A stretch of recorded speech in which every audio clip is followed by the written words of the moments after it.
Hello, BookTube. I'm back with another science fiction eye candy, vintage science fiction eye candy. I think this is number 7, and I want to start off with a couple things. I received I think it was number 4, when I had a Roger Elwood anthology, and I was trying to think of through my long COVID brain, a series that he edited, and I sort of thought, oh, was it Orbit? I wasn't 100% sure. So I did get a notification for somebody to put down, that once I did the video, I realized that I was mistaken, but I just let it go, and Orbit was actually done by Damon Knight. Now, somebody sent me, I got a notification that there should have been a comment to say that. However, when I clicked on it, there was no comment. So I'm not sure what happened. So whoever that was, I don't know what happened to your comment, but I'm acknowledging it. Yes, thank you for correcting my brain at that moment. I didn't think I was 100% sure with it. Now, the other thing too was that I've been talking occasionally about the stained edges of books, and I had pulled up something. You can see the stained edges on many of them, like yellow and so forth.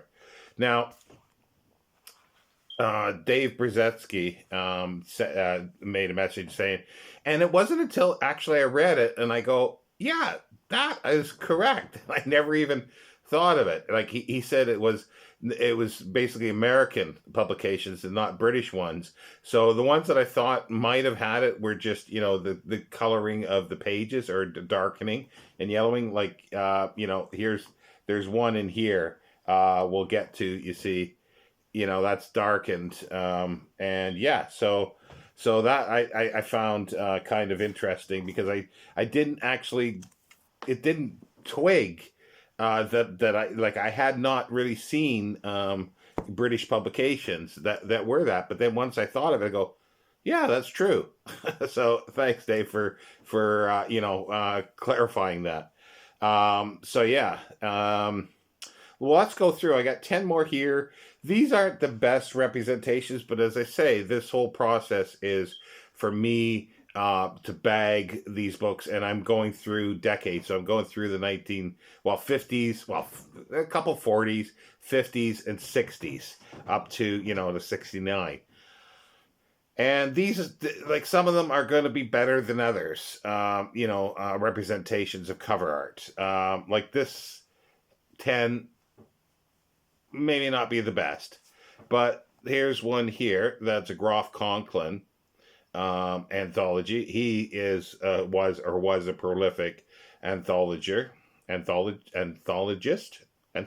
Yeah. And this is 7 Trips Through Time and Space, and this was published by the Fawcett publication in 1968. I think this is an original paperback, so this is, I think, a first printing. By that time, I think they were putting out paperbacks. What they did a lot of times, like with a lot of these, they would do a hardcover edition, and then when the paperback edition came out, it would be a selection of stories. And then when it was published here in the UK, it was even another selection, a different selection. But not only just in paperback, but the hardcovers too were usually a selection of the original American hardcovers. So that's sort of interesting, or I find it interesting. So yeah, this one has some yellow staining on the edge, and it's got an introduction. Um, I'm not sure if there's free end paper that's been tore out. No, probably not, because there isn't one in the back. But I always love, and this is the one thing I want to say because it came up in another video, another booktuber. I'll leave that down, the link down below. He's going through his some reference material, especially what he used for writing an amazing review for Astounding by Alec Novella Lee.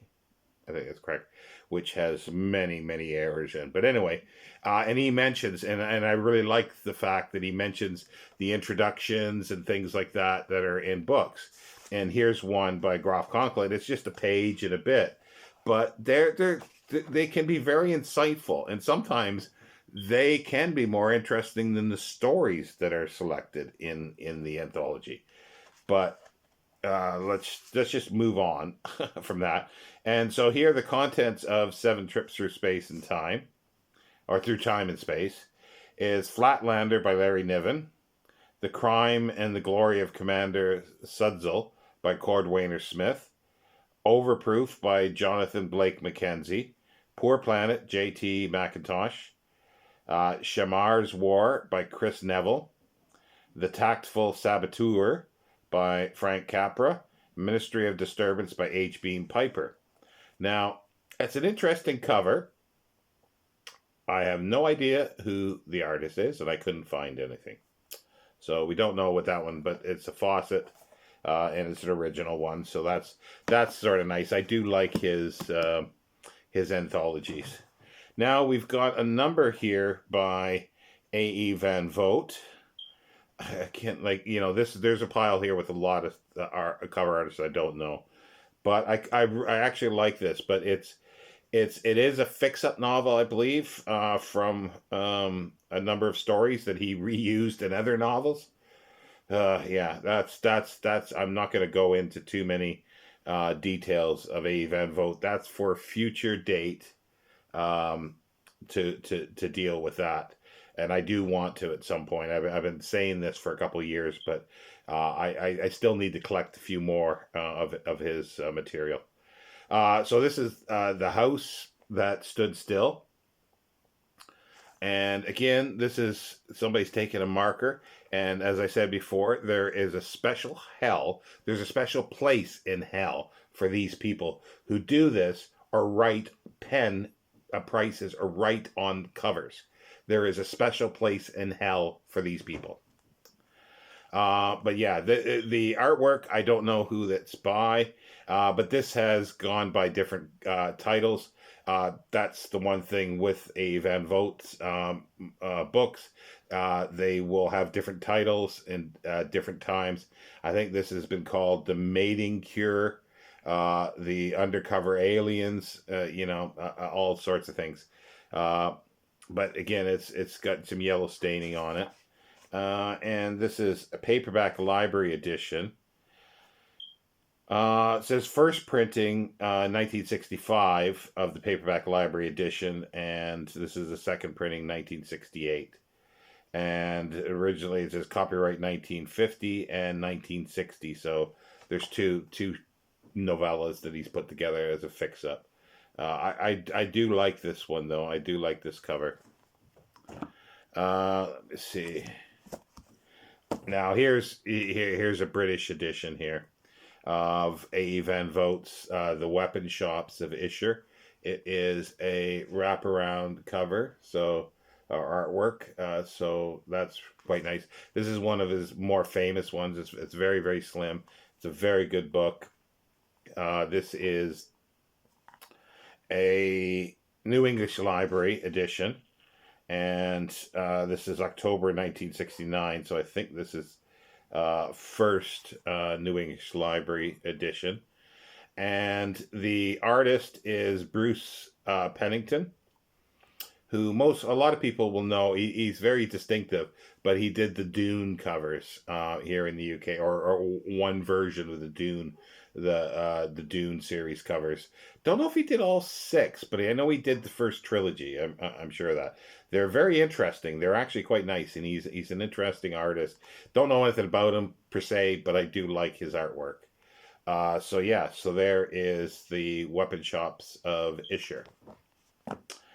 Let me see here. Yeah, this one, Empire of the Atom. I like the cover of this. I thought this was in much better shape than it is.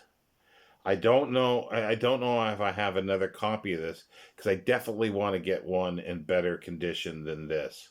This is a McFadden Bartel book. They are ones that I like, and this is the first printing of it was 1966, and this is second printing 1970. So this shouldn't be in the pile here so much, but it's the same cover as the 1966 edition. So I'm letting that slide.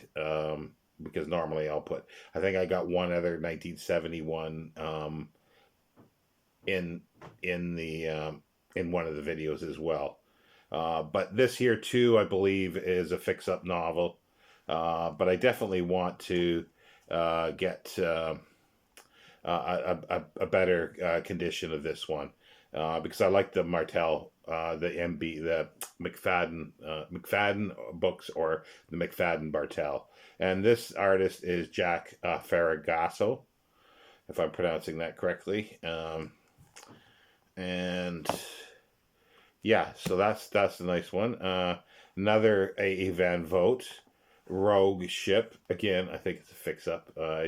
Yeah, like I said, I don't want to. It's like my memory is a little shaky on some of these, so there's no need to say, "Oh, that's not a fix-up. That is actually novel," or "That's a fix-up." And yeah, like I don't, you know, that's fine.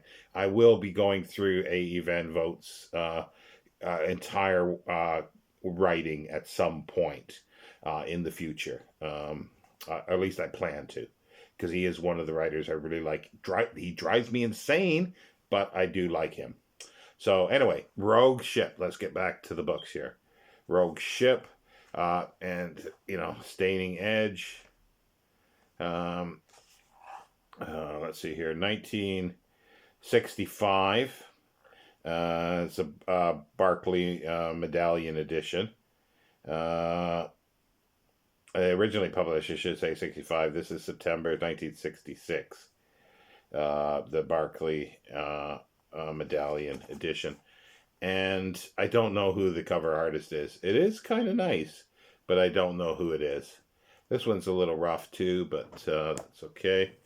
Now we move on to some Simak here.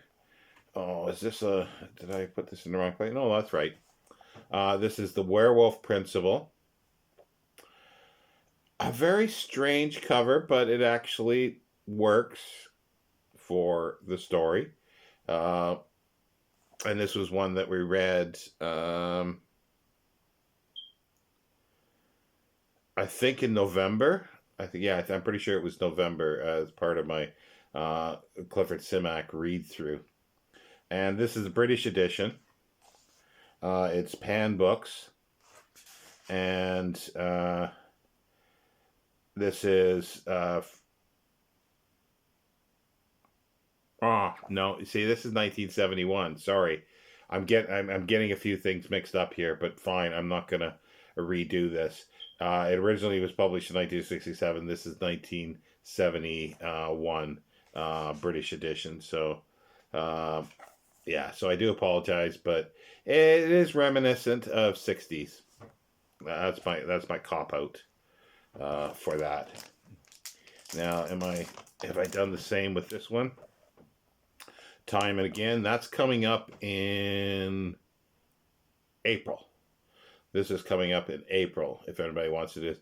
This is a Penguin science fiction. It's rough. I do want to get a better copy of this. And the cover artist is Alan Aldridge.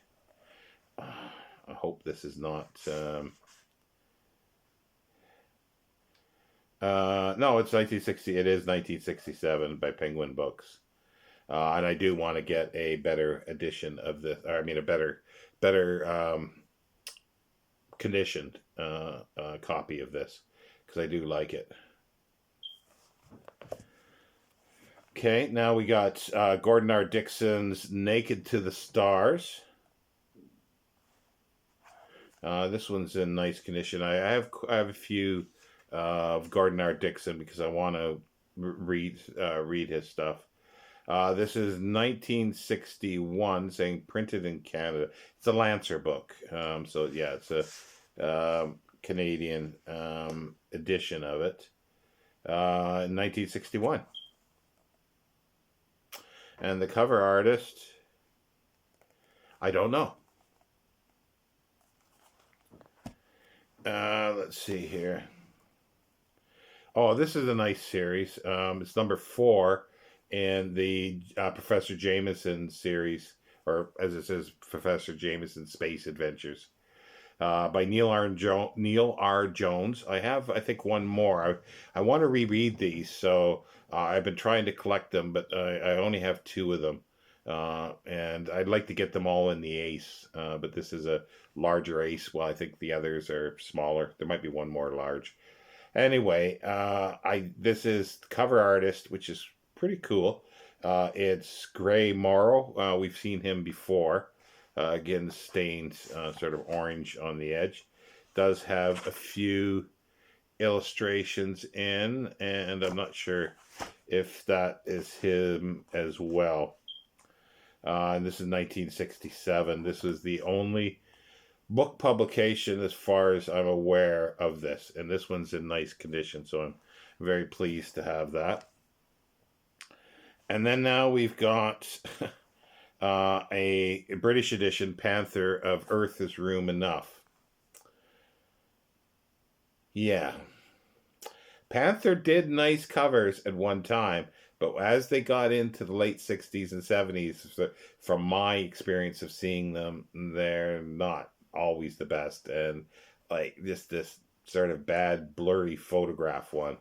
But again, it's the show of what I have, and it's a collection of short stories, originally 57, and this is first Panther edition was 1960, and it was reprinted in 62 and then 67, so this is the third Panther edition. And it's the number of short stories. The Dead Past, the foundation of SF success. That's a poem, I think, isn't it? I think there's a poem in here. Yes, it's a poem. And then franchise gimmicks 3, kid stuff, the watery place, living space, the message, satisfaction guaranteed, hellfire, the last trump, the fun they had, jokester, the immortal bard, someday, the author's ordeal, dreaming is a private thing. Now this one, unlike his other ones, and I was really surprised to see this, and I thought it might be just the British edition, but usually Isaac Asimov's collections have little autobiographical material and editorial material that he puts in, either an introduction or little snippets at the beginning of each story. This doesn't have it, and I don't know, I don't have an American one to compare it to. So if anybody's out there who has an American edition of this, could you let me know if it does have that editorial material? Because I would really like to know.